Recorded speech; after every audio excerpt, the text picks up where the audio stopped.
Hello, my name is Kevin, and I will be doing a focused neuro assessment today.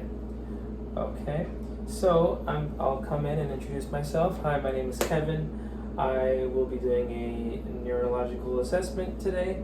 Okay, so I'm going to be checking your eyes for constriction, dilation. I'm going to be checking for your reflexes and your any strength deficits, and to see if you're walking okay, have any gait problems. Okay, I would ask if they have any pain, from 0 to 0 being no pain, 10 being the worst pain ever felt, and if they have any questions. Okay, so then next I would check for safety, making sure that the bed is low, call bells in reach, wheels are locked, and that the equipment is checked. I will then provide us with privacy. Okay, and I will assist the beds to a workable height. Okay, then at this point I would probably sit the patient up at a high Fowler's position, and since I've touched several surfaces, I would do hand hygiene and apply clean gloves. Okay. I would have also checked the patient's name and date of birth, so could you please tell me that? And I would check it with the name band. Okay, Mr. Smith. At this point too, it's a good idea to check if they're alert, awake, and oriented. So I would, when I come in, I would see that the patient looks at me and that they're aroused. I would ask them if about the place where they're located, and he tells me that we're in the hospital. I would ask if they're oriented at the time. He tells me that the president is Joe Biden, and he's told me his name and date of birth, which gives me also that information about person. So he's alert to person, place, and time, AAO times 3. Okay, then I would ask the patient some questions of his background. I would ask if he had ever had any head injuries in the past, any concussions.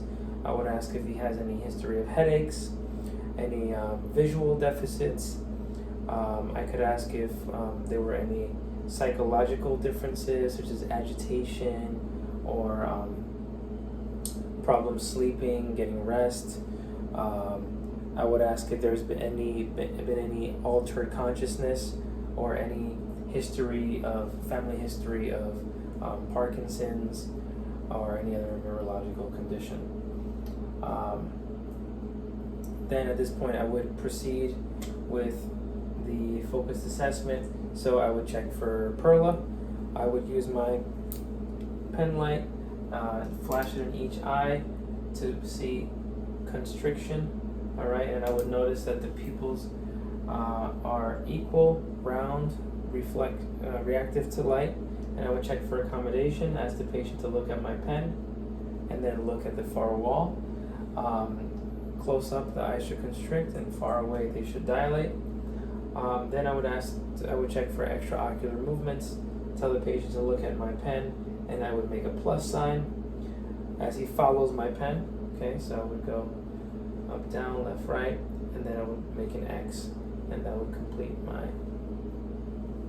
star.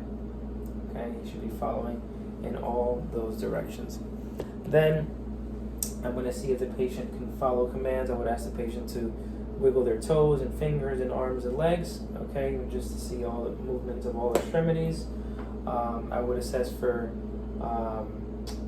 strength deficits. So I'd ask the patient to squeeze my fingers to see that if there's any deficits on either arm or hand. I would ask them to push down up on my hands, then push down on my hands, and then the same thing with the legs. Okay, I would also check for reflexes. So I would assess the bicep reflex, tricep reflex, forearm, the Achilles, and the patellar. Okay, making that a total of 5. I would before doing the Romberg's test, I would ask the patient to close their eyes. I would rip an alcohol swab, bring it up to their nose to assess their smell. I would use a gauze and ask them to keep their eyes closed, brush it on a part of their body, and ask them to tell me to identify where it is that they're feeling it and what they're feeling, so that I can see that they have sense of feeling. I would also check their tongue movements and swallow reflex. So I would ask them to just show me that they can swallow, or I would give them a sip of water so I can see them swallow okay. And then I would ask them to say words like tick-tock, lollipop, things like that, to see that their tongue is moving in all the desired ways. Okay. Then at this point, I would ask the patient to do the Romberg's test. So I'll stand him up, ask him to stand shoulder width apart, with feet shoulder width apart, for 30 seconds, and I would assess for any swaying or any rocking that could indicate that he has any issues with gait.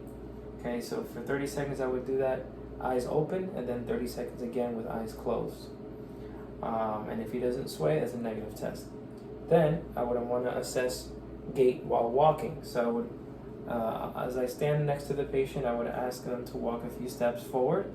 As I walk with them, turn around and walk right back, assessing for again any swaying or any gait issues. Then we could also check for facial symmetry. I would notice if there's any drooping on either side of the face. What else can we do? I would then lower the patient back to a comfortable position, check that the wheels are locked, the call bell is in reach, the bed is low, and the equipment is checked. I would ask the patient if they have any further questions, remove my gloves and hand hygiene, and document my findings.